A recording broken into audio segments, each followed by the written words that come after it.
யோவான் எழுதின சுவிசேஷம் அதிகாரம் 3. 1. யூதருக்குள்ளே அதிகாரியான நிக்கதேமு என்னப்பட்ட பரிசேயன் ஒருவன் இருந்தான். 2. அவன் ராக்காலத்திலே இயேசுவினிடத்தில் வந்து, ரபி, நீர் தேவனிடத்தில் இருந்து வந்த போதகர் என்று அறிந்திருக்கிறோம். ஏனெனில் ஒருவன் தன்னுடனே தேவன் இராவிட்டால் நீர் செய்கிற இப்படிப்பட்ட அற்புதங்களை செய்ய மாட்டான் என்றான். 3.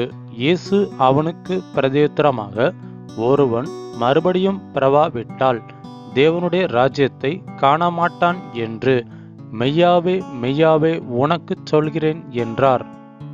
4. அதற்கு நிக்கதேமு, ஒரு மனுஷன் முதிர் வயதாயிருக்கையில் எப்படி பிறப்பான்? அவன் தன் தாயின் கர்ப்பத்தில் 2ஆம் தரம் பிரவேசித்து பிறக்க கூடுமோ என்றான். 5. இயேசு பிரதியுத்தரமாக, ஒருவன் ஜலத்தினாலும் ஆவியினாலும் பிறவாவிட்டால் தேவனுடைய ராஜ்யத்தில் பிரவேசிக்க மாட்டான் என்று மெய்யாவே மெய்யாவே உனக்குச் சொல்கிறேன். 6.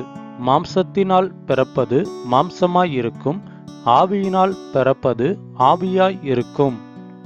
7. நீங்கள் மறுபடியும் பிறக்க வேண்டும் என்று நான் உனக்குச் சொன்னதை குறித்து அதிசயப்பட வேண்டாம். 8. காற்றானது தனக்கு இஷ்டமான இடத்திலே வீசுகிறது, அதின் சத்தத்தை கேட்கிறாய், ஆகிலும் அது இன்ன இடத்திலிருந்து வருகிறது என்றும் இன்ன இடத்திற்கு போகிறது என்றும் உனக்கு தெரியாது. ஆவியினால் பிறந்தவன் எவனோ அவனும் அப்படியே இருக்கிறான் என்றார். 9.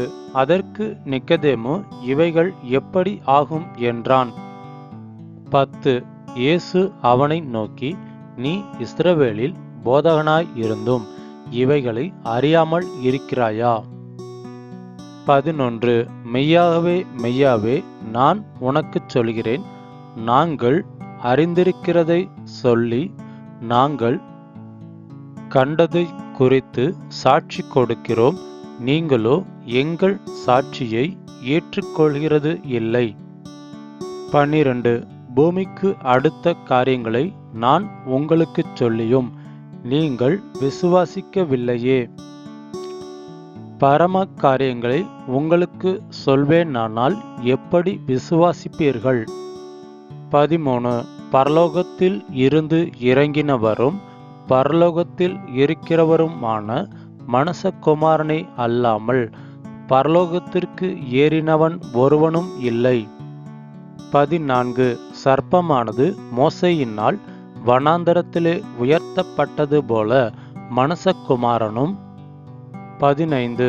தன்னை விசுவாசிக்கிறவன் எவனோ அவன் கெட்டு போகாமல் நித்திய ஜீவனை அடையும்படிக்கு உயர்த்தப்பட வேண்டும். 16. தேவன் தம்முடைய ஒரே பேரான குமாரனை விசுவாசிக்கிறவன் எவனோ அவன் கெட்டு போகாமல் நித்திய ஜீவனை அடையும்படிக்கு அவரை தந்து அருளி இவ்வளவாய் உலகத்தில் அன்பு கூர்ந்தார். 17.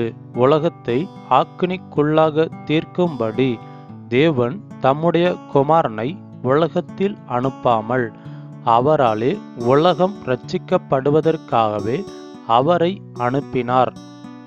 18.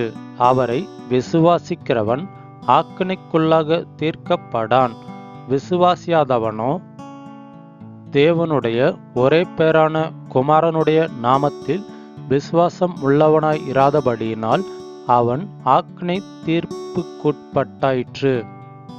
19. ஒளியானது உலகத்திலே வந்திருந்தும் மனுஷருடைய கிரியைகள் பொல்லாதவைகளாய் இருக்கிறபடியால் அவர்கள் ஒளியை பார்க்கிலும் இருளை விரும்புகிறது, அந்த ஆக்கினை தீர்ப்புக்கு காரணமாய் இருக்கிறது. 20.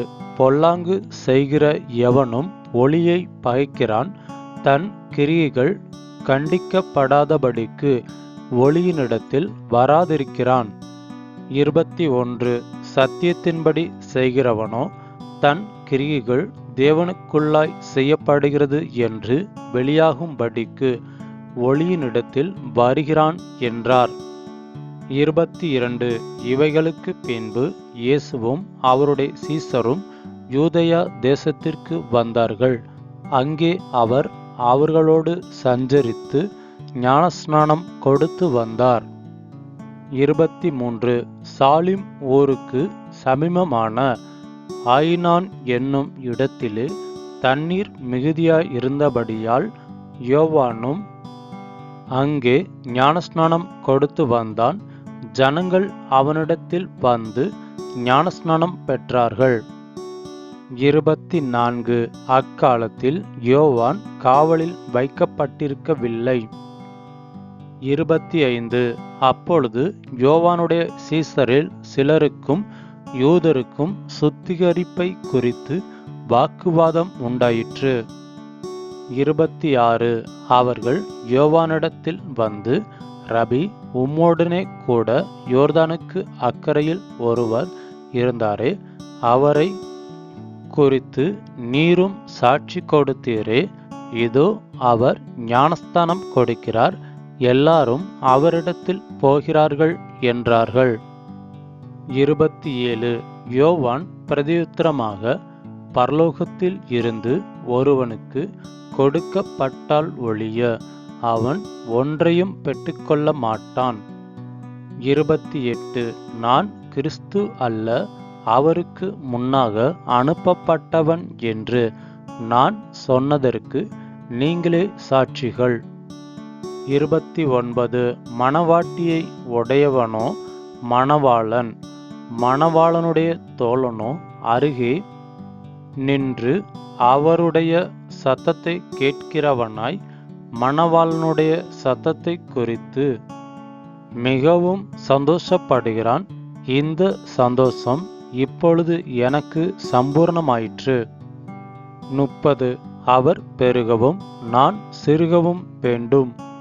31 உன்னதத்தில் இருந்து வருகிறவர், எல்லாரிலும் மேலானவர், பூமியில் இருந்து உண்டானவன், பூமியின் தன்மை உள்ளவனாயிருந்து பூமிக்கடுத்தவைகளை பேசுகிறான். பரலோகத்தில் இருந்து வருகிறவர், எல்லாரிலும் மேலானவர். 32 தாம் கண்டதையும் கேட்டதையும் சாட்சியாக சொல்லுகிறார், அவருடைய சாட்சியை ஒருவனும் ஏற்றுக்கொள்கிறதும் இல்லை. 33 அவருடைய சாட்சியை ஏற்றுக்கொள்கிறவன் தேவன் சத்தியமுள்ளவர் என்று முத்திரை போட்டு நிச்சயப்படுத்துகிறான். 34 தேவனால் அனுப்பப்பட்டவர் தேவனுடைய வார்த்தைகளை பேசுகிறார், தேவன் அவருக்கு தமது ஆவியை அளவில்லாமல் கொடுத்து இருக்கிறார். 35 பிதாவானவர் குமாரனில் அன்பாய் இருந்து எல்லாவற்றையும் அவர் கையில் ஒப்புக்கொடுத்து இருக்கிறார். 36 குமாரனிடத்தில் விசுவாசமாய் இருக்கிறவன் நித்திய ஜீவனை உடையவனாய் இருக்கிறான். குமாரனை விசுவாசியாதவனோ ஜீவனை காண்பது இல்லை, தேவனுடைய கோபம் அவன் மேல் நிலை நிற்கும் என்றான். ஆமென்.